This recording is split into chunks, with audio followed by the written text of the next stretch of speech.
नमस्कार दोस्तों, आज की न्यूज में आपका स्वागत है। दोस्तों, जंगल में रहने वाला शेर अपनी जवानी के दिनों में हर जानवर पर अपना जोर चलाता है। शेर की बात सब मानते नहीं है, बल्कि उन्हें वो माननी पड़ती है, क्योंकि उन्हें डर होता है कि पता नहीं शेर कब नाराज हो जाए और उन्हें मार डाले। लेकिन जैसे जैसे शेर बूढ़ा होने लगता है या फिर जंगल की बादशाहत दूसरे शेर पर चली जाती है, वही पुराने जानवर इस बूढ़े शेर की मानना तो दूर, सामने से ऐसे निकल जाते हैं जैसे कुछ हुआ ही ना हो।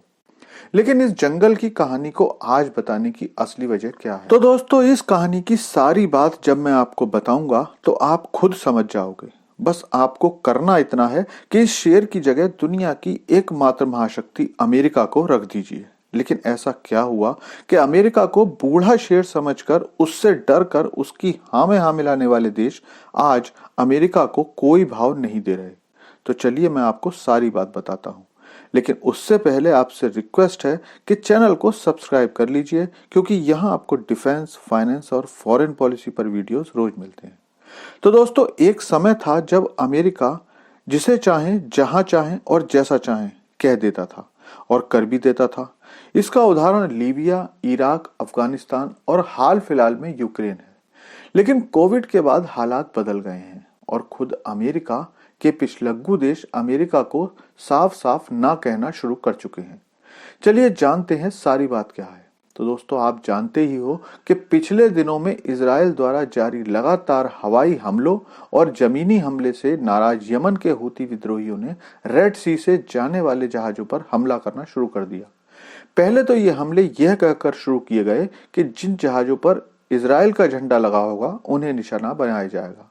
लेकिन वक्त के साथ जब हूती विद्रोहियों ने महसूस किया कि उनकी रणनीति सफल हो रही है और इससे पूरा यूरोप अब सामान के लिए परेशान हो रहा है, तो उन्होंने अमेरिका और यूरोप के ज्यादातर जहाजों पर ड्रोन और कई बार मिसाइल से अटैक शुरू कर दिया। इसके बाद यूरोप को जाने वाले तेल और बाकी सामान की कीमतें बेतहाशा बढ़ने लगी। मतलब आप इस बात को ऐसे समझिए कि पहले जो चीज यूरोप से 100 रुपए की पड़ती थी, अब उसकी कीमत 130 रुपए पड़ रही है और 30% की कीमतों में बढ़ोतरी बहुत ज्यादा होती है। दूसरी बात, इस क्षेत्र से विश्व व्यापार का लगभग 15% व्यापार होता है। ऐसे में इस क्षेत्र से बचना भी संभव नहीं है। इसके बाद अमेरिका ने इस स्थिति से निपटने के लिए कुल 10 देशों के एक संगठन की घोषणा की, जिसे हूती विद्रोहियों के खिलाफ मिलकर लड़ना था और व्यापारिक आवागमन को सेफ बनाना था। इस संगठन में जिन देशों का नाम अमेरिका ने बताया था वो थे America, Britain, Bahrain, Canada, France, Italy, Netherland, Norway, Seychelles और स्पेन। लेकिन अमेरिका द्वारा इस संगठन की ऑफिशियल घोषणा करने के 2 दिन बाद भी स्पेन ने इस संगठन में होने से मना कर दिया है। अब ये बात अमेरिका के लिए एक करारे तमाचे से कम नहीं है, क्योंकि स्पेन ने आगे कहा कि हमारी जिम्मेदारी और जवाबदेही ईयू और नाटो के लिए है और हम इस संगठन में रहकर हूती विद्रोहियों पर हमला नहीं करेंगे। अब इस बात का मतलब यही है कि अमेरिका ने स्पेन से बिना बात किए ही स्पेन का नाम घोषित किया, जिसके बाद स्पेन को सामने से आकर इस बारे में घोषणा करनी पड़ी।